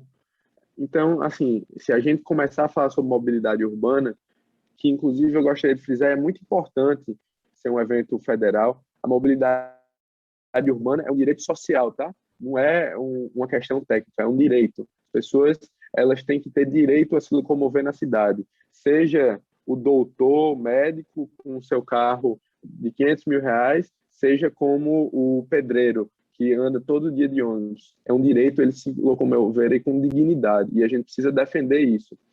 E a gente precisa também, tem essa pirâmide, que hoje é o que se encontra na grande maioria das cidades brasileiras, que a base é carcêntrica, como dizem por aqui, que tudo é projetado para o carro, onde se defende ainda se tirar uma ciclovia para se aumentar uma faixa de carro. Depois vem o transporte público, que com todos os problemas econômicos, com ainda a necessidade desse subsídio cruzado, onde não se paga, mesmo você dentro do seu carro, usando indiretamente o fato de existir transporte público, você não paga por ele, que ainda é um problema, a gente não tem subsídio ainda para o transporte público como deveria ter. Depois vem a bicicleta e, por último, vem um pedestre que sempre está sofrendo muito nas calçadas e no ambiente urbano. E a gente tem que inverter isso. A maior parte do nosso triângulo de mobilidade urbana tem que ser o pedestre, porque isso é sustentável. E não entenda sustentável só pela parte verde do termo, mas também pela parte de a gente não aguenta mais fazer cidade para carro. Não existe mais espaço. A gente vai começar a destruir prédios para construir vias de automóvel, e aí vai ser uma solução, porque no final dos tempos não existirá mais cidade, existirá só via. Então será uma solução. Depois a gente tem que pensar na bicicleta e no transporte ativo em geral, seja patinete, seja bicicleta, o próprio cadeirante, né? A questão da acessibilidade, que é muito importante. Depois vem o transporte público com muita força. Ele tem talvez não seja totalmente representativo do meu pensamento, essa área do transporte público, mas ele tem que vir com muita força também. E o carro tem que ser talvez a pontinha desse triângulo. Ele não pode mais ser talvez nem essa ponta como está representado na imagem, tem que ser aquela pontinha bem pequenininha, o topo da pirâmide. Então, com isso, eu gostaria de agradecer a todos os presentes, o professor André, que tem sido meu tutor aí no último ano, professora Auxília, que trouxe uma apresentação muito boa, o doutor Daniel, muito obrigado por moderar e obrigado pela oportunidade. Somos nós quem agradecemos, Ian. Novamente, muito obrigado pela forma de esclarecer, que me deixa muito feliz de ver o quanto o debate pode ser grandioso, né? Com o tanto que tem de desafios também. Então, todo tema, quando grande, ele também é desafiador. Recebi algumas perguntas aqui no chat e gostaria de colocar, de repente, uma das perguntas aqui, e vou pedir para que tanto o Ian, quanto o André, quanto a Alicia, porque muitas vezes as perguntas realmente são cruzadas, né? São de maneiras mais amplas, não são, às vezes, tecnicamente, especificamente de algo que algum dos senhores falaram, mas eu vou passar uma pergunta, talvez vou pedir para a Auxília começar a responder, porque eu imagino, a pergunta, pelo que eu entendi, está meio direcionada para ela, né? Aqui é feito no questionamento, gostaria, por favor, de que relacionasse a segurança alimentar com a ação da vigilância sanitária e a readequação do patrimônio. Eu acho que é meio focado me corrija, pela minha interpretação do que eu vi aqui, foi muito debatido sobre readequação de patrimônio, mas está vindo num enfoque de como a vigilância sanitária deve agir e também como o André chegou a tocar no assunto sobre segurança alimentar como um dos pontos básicos para o desenvolvimento do local, né? Então, gostaria de provocar um pouquinho esse tópico. Você pode abrir o microfone, Auxília, e começar? O microfone está desligado, Auxília. Antes de tudo, antes da gente começar a debater, a responder as questões, eu queria parabenizar o Ian pela belíssima apresentação. Eu fiquei apaixonada, Ian, pelo teu vídeo. Que vídeo lindo! Depois tu passa o link para a gente baixar, porque é uma aula, aquele vídeo, e demonstra como que a cidade pode ser humana para as pessoas. Gostei muito da tua fala, porque eu acho que ela vai de encontro a tudo que a gente prega, que é a cidade das pessoas. E, aproveitando esse link, né, e essa questão que foi levantada, porque a gente está tratando de pandemia, segurança e patrimônio. Olha, isso me preocupa muito, sabe? Eu digo para vocês, é uma coisa assim que me dói como professora, como pesquisadora, e eu estou aqui com 2 colegas paraibanos, eu sou pernambucana, mas trabalho em Campinas, tenho um amor pela Paraíba. Eu digo para vocês uma coisa, quando eu visitei, atualmente, sabe, André, a estação, e aqueles ambientes, os antigos galpões, Ian, ferroviários, sabe? E na minha cabeça, o André sabe isso, e eu trago aqui essa preocupação para vocês, é fazer o mercado pop, comprar alimentação como apoio para a estação, que pode ser revitalizada, com trem de turismo, um trem pitoresco, ou até fazendo parte de um projeto mais amplo do governo do Estado, que é de levar o trem desde Cabedelo até Campina Grande, talvez entrando pelo Sertão, como já foi antes. Então, assim, e talvez também outra discussão que a gente pode ter do VLT, mas tudo isso, né, que está aí atrás desse pátio ferroviário, tem sim a questão de segurança e de saúde pública e de pandemia, porque a cidade, quando ela não é bem cuidada, quando ela não é bem tratada, quando ela não é limpa, ela é um foco para isso. E eu vou dizer uma coisa para vocês, esses 5 edifícios que compõem o conjunto e toda a área urbana, ela, do jeito que ela está hoje, nessa pandemia, nessa crise que vem desde 2020 para cá, ela é um prato cheio para a proliferação de qualquer outra pandemia. Porque a gente está com a Covid, mas nós temos, sim, outros riscos constantes no Nordeste brasileiro e no Brasil, eu diria, que é a dengue, por exemplo, o chikungunya, a leptospirose, as micoses, que são problemas de política pública e de saúde pública, e de questão de má conservação dos acervos urbanos. Os nossos patrimônios, os nossos lugares de memória se transformaram em antros, em centros, em depósitos de lixo. É triste, não é dizer isso? Mas é a verdade. Basta a gente olhar para aquele patrimônio paraibano da tua cidade linda, João Pessoa, aquele complexo industrial, André, perto do tribunal, que está cheio de mato. A gente, aqui em Recife, não fica diferente. Se a gente olhar qualquer lugar do Brasil, está assim. Então, eu acho altamente pertinente a pergunta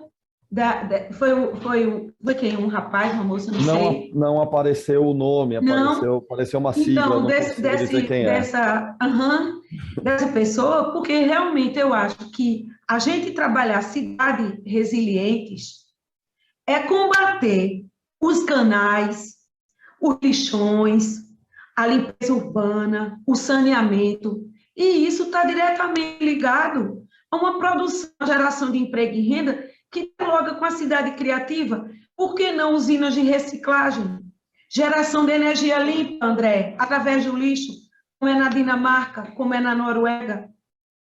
Entende? Então, assim, a gente tem que pensar a cidade conectada e também não a cultura com o ambiente, porque é uma questão ambiental que acaba criando um problema pandêmico e que a gente pensa que não, mas traz prejuízos enormes para toda a sociedade. Não sei se os colegas concordam, mas é isso, eu acho, que está tudo interligado. Alguma contribuição, André? Sim, assim, só para diferenciar, o que eu falei de segurança alimentar, a princípio, é porque, Daniel, a gente vai precisar, há uma tendência mundial hoje interessante, que a gente tocou no assunto pelo tempo, que é a agricultura urbana. Por que está se pensando em produzir alimentos dentro das cidades? para se evitar a distância de transporte, por consequência, a emissão de dióxido de carbono. Mas no contexto das cidades mais pobres, ou das cidades do semiárido, eu preciso gerar uma produção de alimentos nos entornos das cidades, na zona rural, e eu preciso ter um cuidado de recuperação de terreno, de ter a possibilidade de você fazer um tipo de irrigação que seja compatível com o índice pluviométrico. É nesse sentido que a gente está falando de segurança alimentar nesses 1.262 municípios. É a segurança que a população, quando a gente fala de ter gerar qualidade de vida, é a alimentação e os nutrientes devidos para a população exercer sua qualidade de vida. Mas vai chegar um ponto que a gente já está trabalhando, já tem vários conceitos, de você fazer a produção alimentar já dentro das cidades. A vigilância sanitária é fundamental, porque aí eu acho, não sei se foi o assunto que ela quis tocar, mas, por exemplo, quando a professora Caqui fala, e foi uma pergunta que foi lançada também, o que a gente chama de abandono do centro da cidade, a gente não chama de vazio urbano também são os centros abandonados. Você vai ver que teve cidade, por exemplo, João Pessoa pegou o centro administrativo, tirou do centro histórico e botou a 20 quilômetros de distância. Ou seja, você terminou trazendo as ruínas do patrimônio histórico e desocupou o centro. São Paulo ainda não conseguiu resolver o problema de habitação, porque eu tenho que reviver aqui, eu tenho que reviver o centro da cidade, e aí eu posso usar essa pegada que está se usando muito, como o Porto Digital em Recife, como Nova York está fazendo, como Barcelona está fazendo, como Lisboa está fazendo, que é trazer os centros de inovação para o centro de cidade. E aquela conexão que eu falou, das pessoas se encontrarem para trocar ideias e tomar um cafezinho, como é muito comum no Vale do Silício, a gente tem que trazer para as cidades da gente. Agora, para eu fazer isso, eu tenho que trazer a vida para a noite. Para a noite, eu tenho que ter habitação popular também no centro da cidade. Aí eu vou ter que ter um diálogo. A legislação reinante nos centros e no patrimônio histórico e a possibilidade de ocupar o centro. E aí, quando você surgir, aí eu acho que a vigilância sanitária, ela falou, é no sentido de algumas limitações de espaço, de ventilação, por exemplo, para restaurantes, se assim eu entendi. A gente vai ter que fazer um diálogo, como é um diálogo que acontece, por exemplo, nas feiras. Você quer conhecer a tradição de uma cidade, vai na feira, principalmente a cidade como a gente. Nós somos, por natureza, feirantes. Também na minha cidade de Campina Grande. Então, a feira, às vezes, aquela tradição de vender a comida, ela conflita com o rigor da vigilância sanitária. Aí precisa de uma negociação muito interessante para você manter as tradições, mas também garantir uma qualidade alimentícia. Então, nesse sentido, é bem legal. E, assim, eu sei que a fala de Ian é utópica, mas é melhor que a distopia do carro. É por isso que a galera diz assim, Daniel, não existe carbono sem começar com carro, não é? A gente queria que cidade carro dependente. A gente sofre, a gente é num estado que sofre. Eu vi a capital do meu estado tirar uma ciclofaixa para aumentar o espaço para veículos. Assim, isso é doloroso, porque a gente está vendo Paris 15 minutos, a gente viu Medellín se redesenhar, inclusive reduzindo. Daniel, Medellín tem 388 homicídios por 100 mil habitantes. Ela, junto com outros fatores, obviamente, mas o desenho urbano, ou trazer a escola como centro estratégico, que é a capital dos bairros, como trazer a melhor construção para o lugar mais frágil, e você até proibir, viu, o acesso de carro e de moto em alguns corredores de ônibus. Essa intervenção na mobilidade urbana ajudou a Medellín a ser hoje um case de cidades inteligentes, sustentáveis e de inovação mundial. Então, assim, a gente precisa conscientizar os gestores e a sociedade, até porque quem dirige é quem lidera a cidade, né? É quem tem carro, né? A grande população anda a pé, anda de transporte público, e às vezes nem percebem a importância de você provocar uma alteração do desenho urbano. Você vê que em Nova York, com a secretária de transporte, né, o prefeito Bloomberg, ela iniciou um processo fechou, inclusive, 4 quadras da Times Square. Tu imaginas, a simbologia do desenvolvimento americano a partir de 1930 foi o carro. O símbolo é o carro e o consumo de gasolina.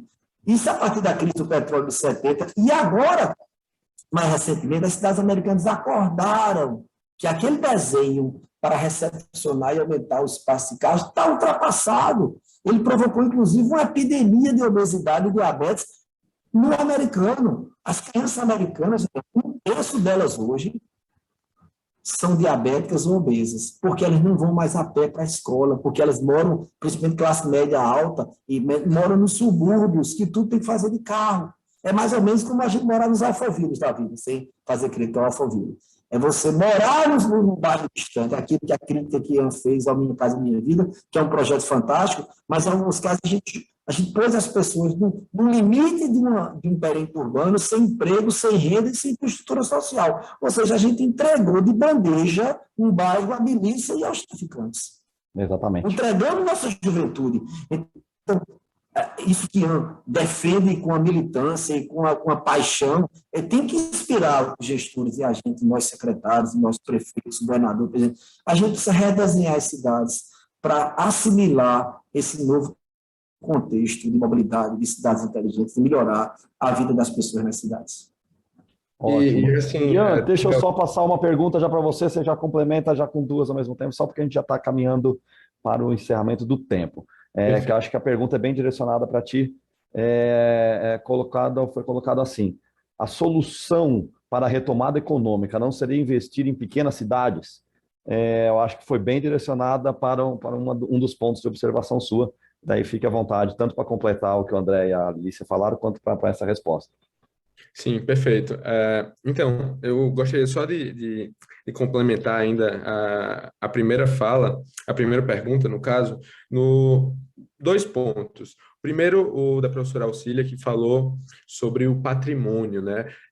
A gente tem que colocar na nossa visão de futuro que quando não se cria um alicerce, a cidade que não se cria um alicerce no patrimônio histórico e na sua história, ela não tem um solo fértil para crescer, para ter um futuro. Então, a partir do momento que a gente simplesmente negligencia o nosso passado, nossa história, e não toma conta da cidade, nossa capacidade de crescer já é limitada.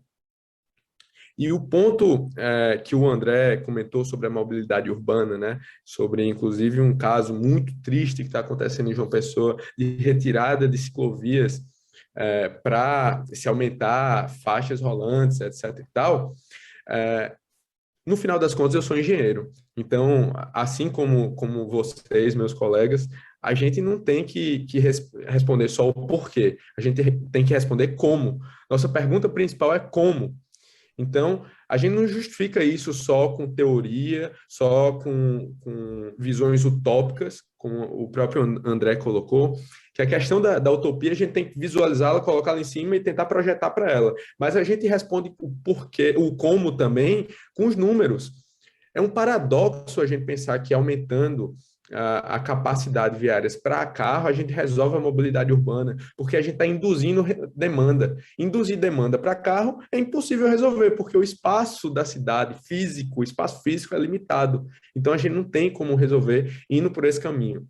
E já passando agora para a pergunta, tem o nome da pessoa que fez a pergunta? Para mim não está aparecendo as perguntas, os nomes estão aparecendo solto, então peço desculpa, não está aparecendo o nome. Perfeito. Mas enfim, para a pessoa que fez a pergunta, eu acredito que é uma das saídas às cidades, como eu comentei, de médio e pequeno porte. Por quê? Porque elas, como gestor, tem muito mais capacidade de modelar a cidade. No final das contas, quando você vê uma São Paulo, uma megalópole da vida, é muito difícil modelar, a não ser casos ali particulares ou específicos e que não conversam muito entre si. Existem mudanças que dá para fazer em termos de cidade nas grandes cidades, digamos, é o que hoje tá sendo feito em Paris, é o que foi feito em São Paulo, na época do prefeito Haddad. Mas hoje as pequenas cidades você consegue interferir em diversas áreas, você consegue modelar a questão da cidade inteligente, dos dados da cidade, que conversa com a mobilidade urbana, que conversa com a saúde pública, que conversa com a moradia. Então você consegue modelar isso daí e projetar a tua economia para 5, 10 anos baseado nessas mudanças, com as diversas interfaces entre elas. Então, na minha visão particular, essa vai ser uma das principais saídas para a gente. Sim. Daniel, eu gostaria só de fazer um complemento muito rápido. Lembrar Sim. que há hoje uma espécie, não vamos chamar de convergência, mas há uma tendência a imaginar-se que a economia da inovação seria o seu motor de alavancar o desenvolvimento econômico das cidades para o século XXI. E nesse aspecto, há uma convergência no sentido de entender o seguinte, que você precisa reter e atrair talentos. Aí você vai ter um problema mais sério para o pequeno e médio município, que a gente vai ter que resolver. Eu vou ter que ter uma qualidade de vida muito boa, um ambiente muito agradável e tranquilo, para concorrer com um ambiente, de, vamos dizer assim, de maior intensidade e vibrância das grandes metrópoles. Então, como a gente encontrar esse modelo para concorrer, por exemplo, como é que Campina Grande vai concorrer com São Paulo, vai concorrer com Recife, vai concorrer com Nova York? A gente tem que encontrar o João Pessoa, ou como é que Mossoró, Caruaru, ou como é que as cidades menores. Então, assim, isso é um desenho que a gente tem que pensar muito. A gente vai ter que, assim, estimular muito a inovação, mas melhorar os equipamentos culturais, de arte, de esporte, de verde. A gente tem que aumentar o gradiente verde, para dizer assim, tá, você não vai morar numa grande capital, mas você vai morar numa cidade menor, você vai ter qualidade de vida, um ar bom, respirar bem, andar a pé. Então, assim, esse é um desafio que eu acho que talvez seja os maiores desafios das pequenas e médias cidades. E talvez esse processo aí que a gente se acostumou a trabalhar com videoconferência seja, assim, talvez um caminho para a gente de pequenas e médias cidades. Agora, é um mega desafio a gente conseguir fazer um ambiente vivo, interativo, estimulante, com várias opções para atrair as cabeças pensantes, os milênios da vida, para a gente trazer para as cidades menores e para as cidades médias. O André, e Daniel e Ian, eu acho importante, assim, porque a gente linkando com a questão dessa mesa, que é o papel dos municípios e a questão da escala que André e que Ian colocaram, cada vez mais importante a gente ver a questão das especificidades de cada lugar, né? Da identidade de cada lugar, sabe? A identidade climática, a identidade cultural, a forma de se viver, de produzir. Eu acho que cada vez o mundo globalizado, ele pede uma valorização dessas especificidades. E eu acho que é por aí que a gente tem que pensar a cidade resiliente, a cidade criativa, sabe? E por exemplo, a gente falou aqui, foi dito aqui, a gente está trabalhando aqui muito com o exemplo da Paraíba, porque como eu trabalho lá, o André, e apesar de o Ian estar nos Estados Unidos, mas é um paraibano, coincidência. Mas o que é legal a gente ver? Que essa questão do semiárido, da Caatinga, do Agreste, né, são especificidades locais geográficas. E o Brasil é tão distinto, tão diverso, né? Se cada município olhar para si, ver o papel que ele tem e tentar quebrar com aquele dado que André passou aqui, que é alarmante. Como é que pode, ainda hoje, quase 50% da população desses municípios viver à custa da administração pública? Não pode, né? Tem que inventar, tem que se reinventar, tem que ser criativo, mas não é só teoricamente, não, é ir para a prática. E para as pequenas soluções, porque se a gente começar a startar, entende? Esses processos, esses exemplos numa microescala, a coisa pode ir ampliando e daqui a pouco tomar conta, entende? A gente está na hora já de mudar, minha gente. Porque a gente vem se queixando, né? Há um tempo e nada acontece. Verdade.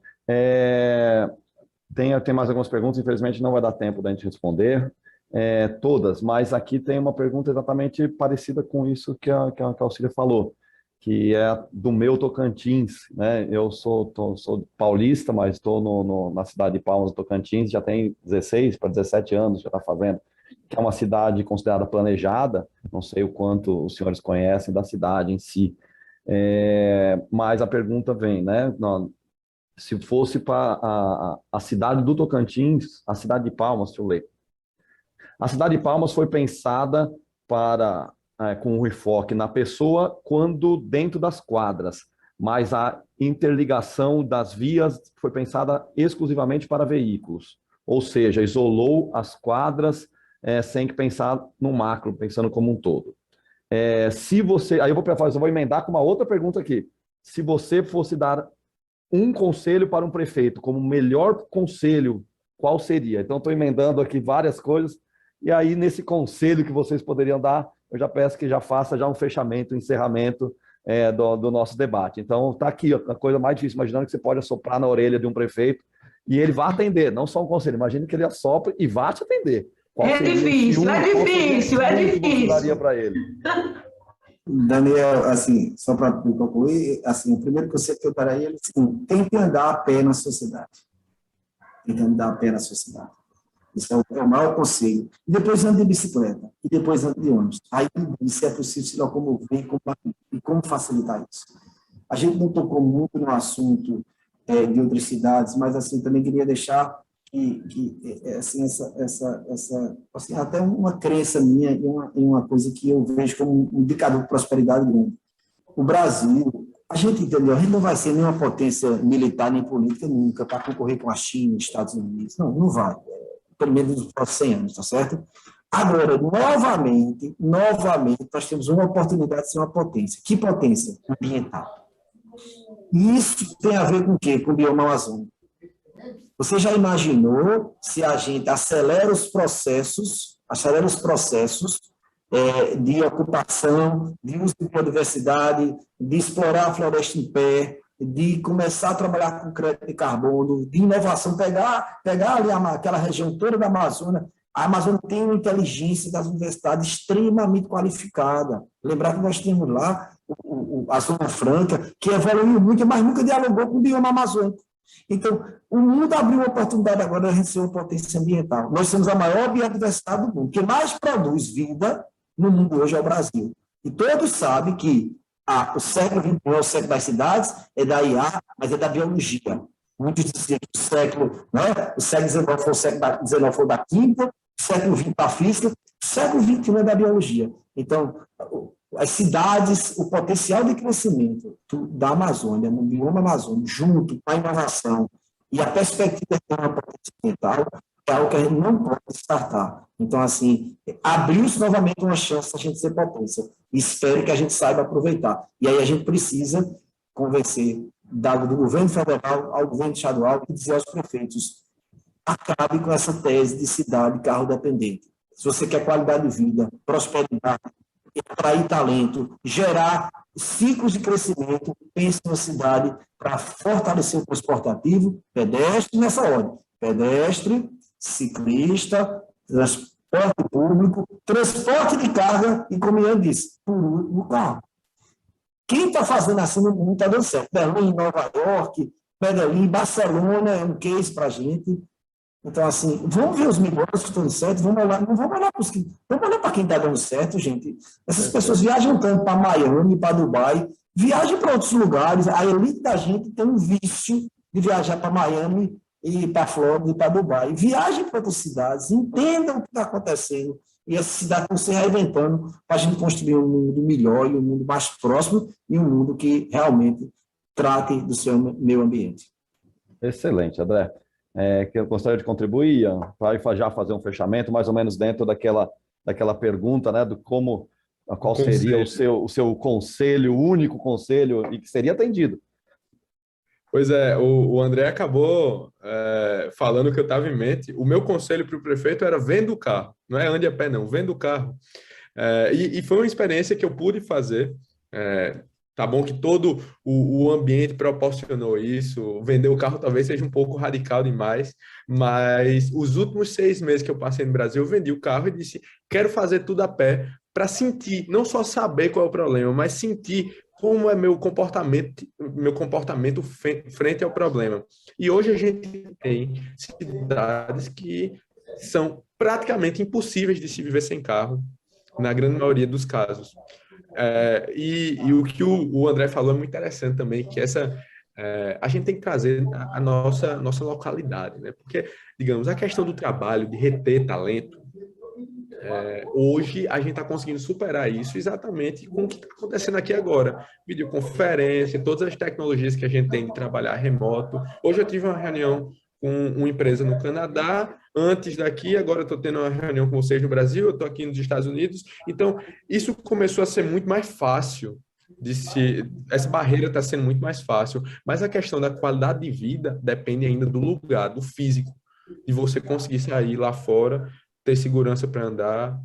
Então, meu conselho seria: ande na cidade, veja quais são os problemas, tente ter essa experiência. E não ande só no final de tarde, quando o sol está baixo, para ir na praia ou para ir na praça do lado, não. Saia ao meio-dia para ir no trabalho, para ver como é que está a condição climática, digamos, como é o conforto térmico do ciclista que pega uma ciclovia e tem que ir trabalhar. As empresas dentro da sua cidade, elas têm, por lei, necessidade de ter um lugar para a pessoa tomar um banho, se trocar, porque eu sei que, por lei, a grande maioria das cidades precisa ter estacionamento, se você tiver um comércio, mas tem um lugar para você botar sua bicicleta, para você trocar, tomar um banho. Então, é esse tipo de coisa que você começa a incentivar as pessoas. E com isso, eu concluo.